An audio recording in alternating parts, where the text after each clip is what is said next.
السلام علیکم ناظرین، ڈرامہ سیریل کبھی میں کبھی تم بہت ہی زیادہ انٹرسٹنگ ہو گیا ہے۔ عدیل کی چال شرجینہ اور مصطفیٰ کے درمیان علیحدگی ہو جائے گی ناکام ہو گئی ہے۔ ناظرین، لیٹسٹ ایپیسوڈ میں فہد مصطفیٰ کی اداکاری بہت ہی جاندار تھی۔ فہد وہ سین جب وہ شرجینہ کو کہتا ہے کہ دروازہ کھولو اور وہاں پر بہت جو ڈائلاگ بولتا ہے اور جس انداز سے بولتا ہے وہ قابل دید تھے، بہت ہی جذباتی سین تھے جسے ناظرین نے بہت پسند کیا۔ مجھے تو یہ سین بہت ہی زبردست لگے اور پھر ان کے درمیان جو غلط فہمی ہوتی ہے وہ دور ہو جاتی ہے، کیونکہ شرجینہ اسے کلیئر کر دیتی ہے کہ تم جیسے بھی ہو، پرفیکٹ ہو یا نہیں، مجھے بہت پسند ہو، میری محبت ہو۔ تو فہد یہ سن کر اس سے وعدہ کرتا ہے کہ آئندہ اگر کسی نے تمہاری انسلٹ کی تو میں چپ نہیں رہوں گا، اور اس طرح وہ شرجینہ کو لے کر اپنے گھر واپس آتا ہے۔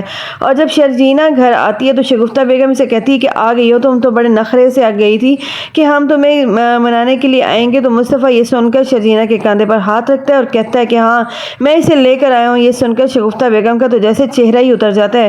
ناظرین، عدیل جو پہلے شرجینہ اور مصطفیٰ کو خوش دیکھ کر کڑتا اور جلتا تھا، شرجینہ کو جب واپس دیکھتا ہے تو جل کر راکھ ہو جاتا ہے۔ اور مجھے سمجھ نہیں آ رہی ہے کہ رباب جو اتنے عالیشان بنگلے میں رہتی ہے اور جیسا اس ڈرامے میں اس کا رویہ دکھایا گیا، کیسے وہ عدیل کے ساتھ رہ رہی ہے چھوٹے سے گھر میں۔ اور نیکسٹ ایپیسوڈ میں آپ دیکھیں گے کہ جب اندلیب اور اس کے ہسبینڈ کے سامنے رباب الٹی سیدھی باتیں کرتی ہے اور ان کے جانے کے بعد رباب اور شرجینہ کے درمیان نوک جھوک ہو جاتی ہے، اور شرجینہ کہتی ہے کہ تم نے تو اپنے شوہر کو دولت سے خریدا ہے، وہ تمہارا زرخرید غلام ہے۔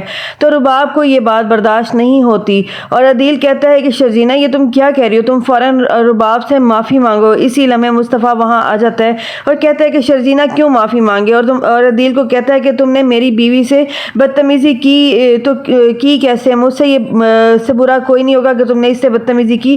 عدیل کو بھی غصہ آ جاتا ہے اور وہ کہتا ہے تمہاری جرأت کیسے ہوئی یہ کہنے کی، آج تک تم میرے ٹکڑوں پر پلتے رہے اور آج مجھے آنکھیں دکھا رہے ہو۔ تو یوں ناظرین، یہ ڈرامہ بہت ہی زیادہ دلچسپ ہو کہ آگے کیا ہوگا۔ اب دیکھنا یہ کہ عدیل آگے کیا قدم اٹھائے گا۔ جاننے کے لیے دیکھتے رہیے ڈرامہ سیریل کبھی میں کبھی تم۔